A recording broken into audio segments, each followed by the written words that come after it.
Well, we've made some estimates ourselves as to what value Weaver's Cove might represent in terms of lowering the region's gas and power prices. I think there's a more compelling case that's been made by the operator of the region's electric grid, ISO New England. ISO New England not only operates the grid, but it's charged with forecasting the long-term outlook for electric supply and prices for all of New England. In August 2007, ISO New England produced a report titled New England Electricity Scenario Analysis, which reviewed the long-term outlook for electric prices in the region over, I think, a 20 or 30-year forward period. ISO New England considered a wide range of future developments, including very aggressive energy conservation, the adoption of high energy efficiency standards, and a very aggressive growth in renewable energy. What the report stated was startling. The conclusions were simple and stark.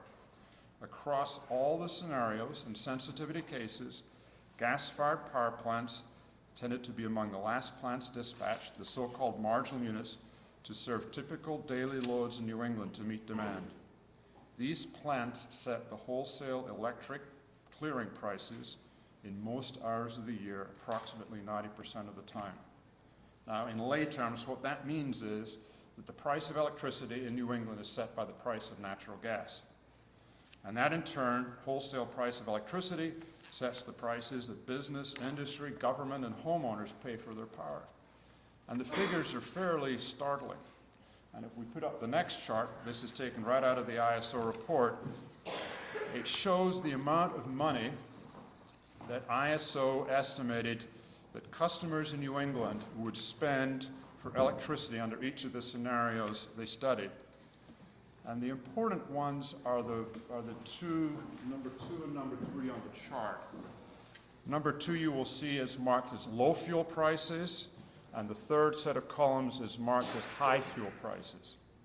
And so they were modeling how the electric price would react to high gas prices and low natural gas prices. The difference, and you may not be able to read from where you're sitting, but you'll see it in the testimony, between high prices and low prices in terms of the impact on the wholesale market in New England and ultimately on the consumer is $10 billion a year. Now, most of that differential reflects higher or lower forecasts for the broad price in North American domestic gas market, measured by reference to what we call the Henry Hub, which is the primary pricing point in Louisiana. In the price forecast used by ISO New England, the price differential between gas purchased in New England and gas purchased in Louisiana is around $1 per million BTU or per 1,000 cubic feet, which is a very standard measure we use in the industry to measure the energy content of the gas. And that $1 per million BTU represents a $1.25 billion premium in wholesale power prices that New England is paying compared to the rest of the country. If a new LNG terminal, such as Weaver's Cove, could lower this price by just 10 cents per million BTU, and that's not a huge amount, New England's power prices would be lowered by $125 million a year. And we would expect also, obviously, that natural gas prices would be lowered by adding more supply to the marketplace. Now, that's the economics. You also asked that we address the safety aspects, which I'm going to cover now, and the security aspects. LNG is among the safest, if not the safest, of all hydrocarbon fuels. Since commercial ocean-going deliveries of LNG began in 1964, so this industry is now about 45 years old, the industry has clocked over 55,000 voyages into numerous ports around the world, including some of the busiest harbors on the planet, without any significant incidents. Indeed, we are not aware of a single accident involving an LNG tanker or import terminal that has resulted in any injury to the public or damage to any public property, nor any cargo spills, or vessel collisions or elisions. An elision is where a ship runs into a stationary object like a bridge or a man-made structure in the water. Have there been incidents or accidents in the industry? Yes, a few. But when the record is considered, you'll notice that the last incidents that involved any death or injury. And these were limited, I will add, to the employees of the facilities concerned, not the general public. Those happened in the early 1970s, and even then, the fact that those accidents occurred and those injuries and deaths occurred in an LNG terminal. In one case, it wasn't even an LNG terminal, it was a tank. And the other case, both cases were as a result of construction accidents, not involving LNG at all. So what accounts for this record? Well, I guess there's a lot of factors, but we've got a certainly limited amount of time here to cover them. But I think I start off by pointing out what LNG is itself and why the nature of the product makes it safe.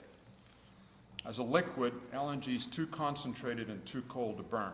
And we can show you all sorts of smart little demonstrations like dropping lighted matches in beakers of LNG and watching them go out, but I don't think that's very illustrative.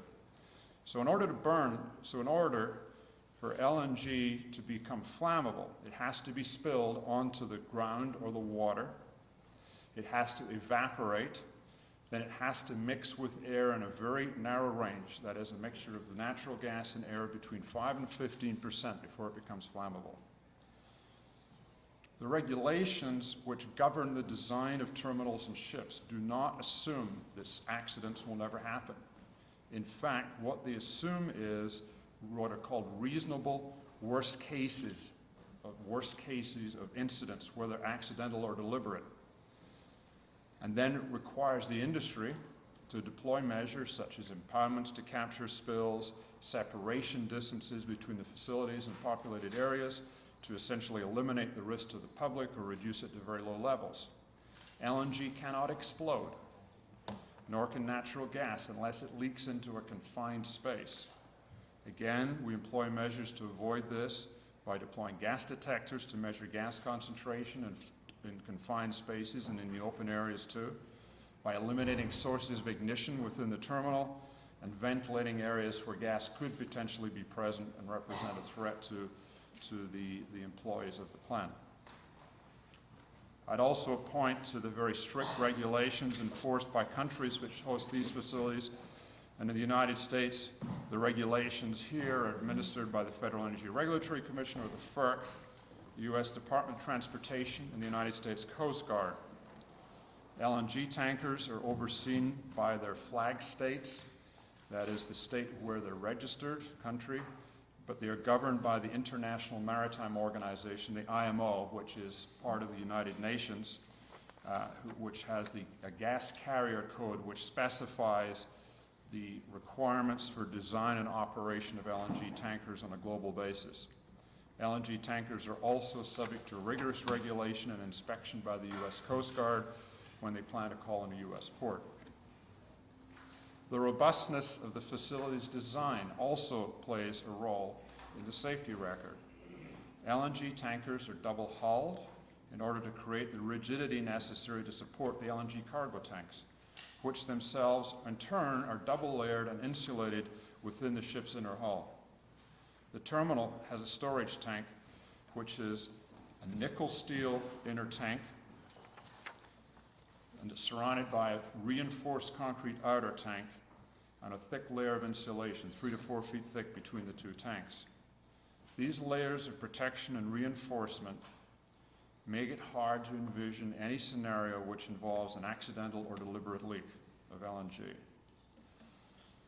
Most of the rest of the plant, besides the storage tank, is built with similar levels of redundancy and safety precautions.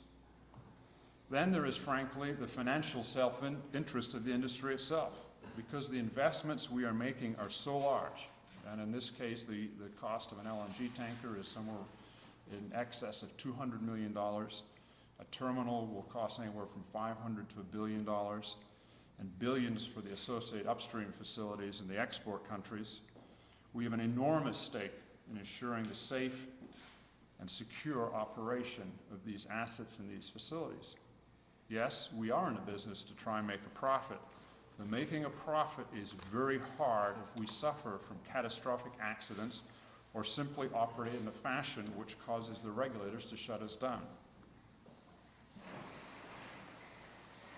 Now,